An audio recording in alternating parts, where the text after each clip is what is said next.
Donald Trump is getting even crazier, when I say crazier, I mean angrier, more unmoored from reality. That is MSNBC's Morning Joe reacting to Donald Trump's description of his New York criminal trial. All these salacious names that they put in of these people, and I'm not even allowed to defend myself.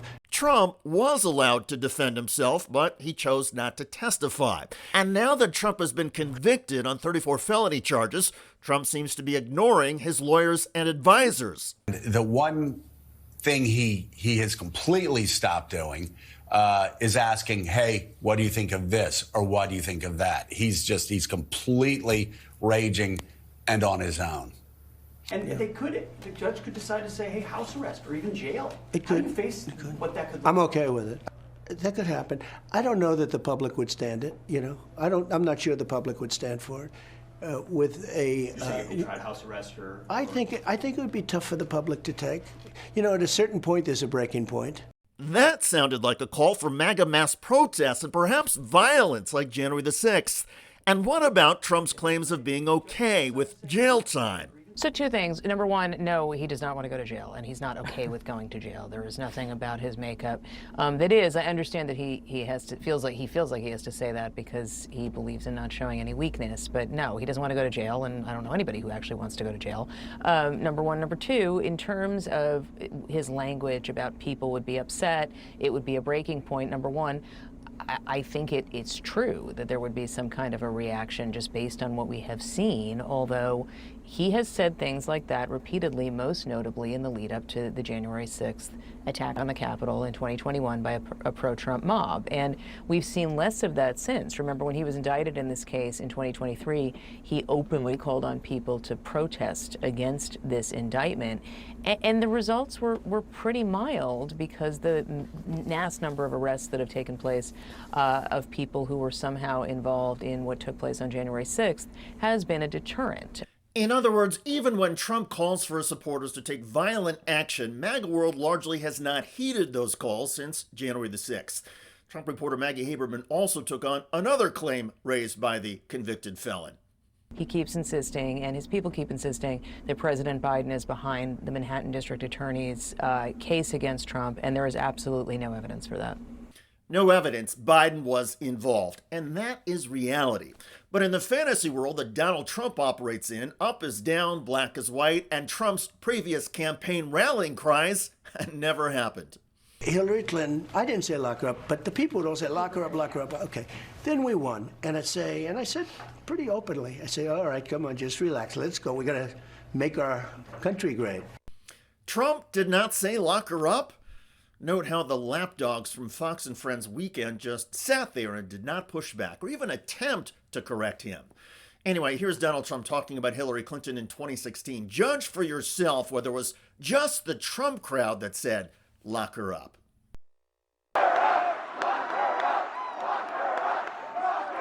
Tell you what, for what she's done, they should lock her up. She's disgraceful.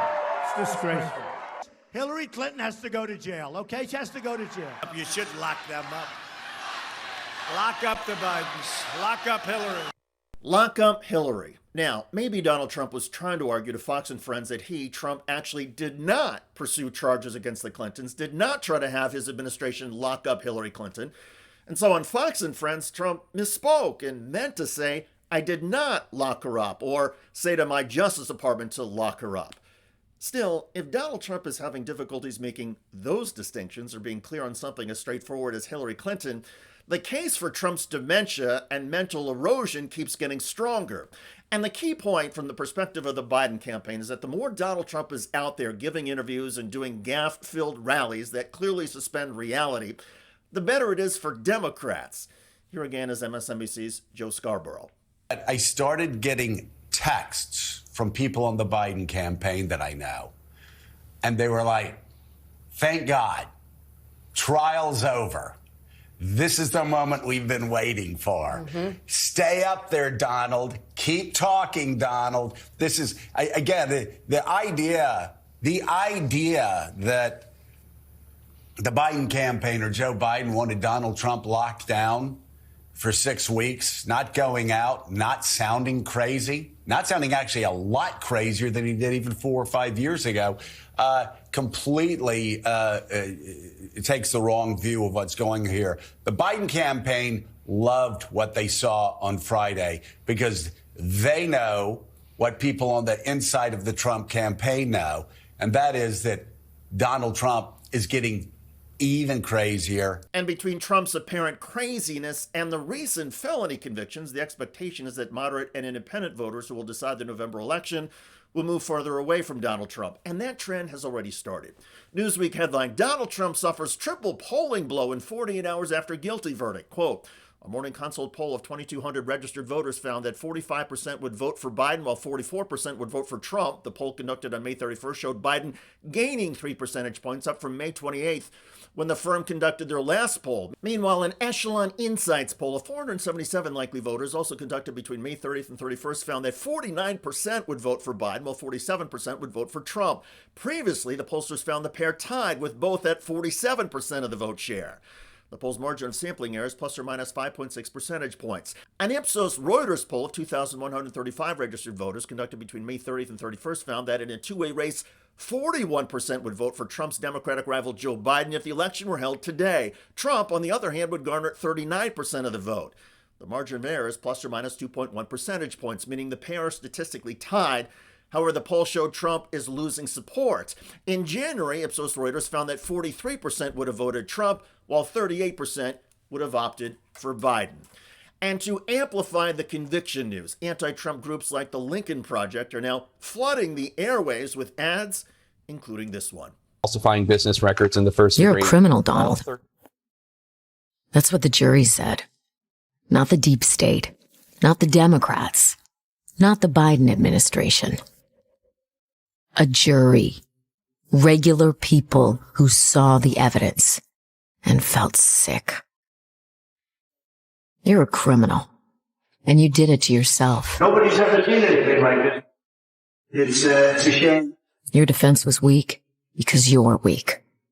They had no argument because there is no argument. You were too scared to testify because you knew Donald. You know. You're guilty. Guilty as sin. Guilty as charged. Because of a copyright issue, we had to remove the music. So if you want the full effect, go to the Lincoln Project YouTube page. It's pretty compelling stuff. And the Biden campaign, which intends to focus largely on policy issues, is only now just getting started in drawing contrasts in their advertisements with Trump. And those contrasts will include Trump's own voice and comments. To be clear, the Trump campaign will also have an opportunity to run ads and make his arguments. But the fact is, Donald Trump is sliding in the polls, and his election chances have taken a hit. And the more Donald Trump speaks out, the stranger and more erratic he seems, not just to the analysts on MSNBC, but to the voters who will decide this election. Donald Trump seems to know that and keeps getting angrier. By the way, some of Donald Trump's supporters are imploding as the impact of the conviction settles in. This is the day America, the United States of America, whatever the you want to call it, has died. Donald Trump has now been convicted of 34 different felony crimes by a jury of his peers. Guilty of triggering every one of you worthless liberal Stormy Daniels is a literal porn star, a woman whose only claim to fame is taking disgusting rants. The Civil War, this one, will last maybe 15, 20 minutes. Why? Because the other side are nothing but weak, soft, delicate. The liberal agenda will be dead. There will be no more of this compromise. There will be no more of let's come together and really, really, really try to make everything okay. No. You. After what you've done to Donald Trump, you. This is our country now, not yours. Pack it up, bitches. I am both furious and heartbroken at the same time. I'm furious at what we saw, but I'm also heartbroken for the rule of law. I'm heartbroken for our justice system.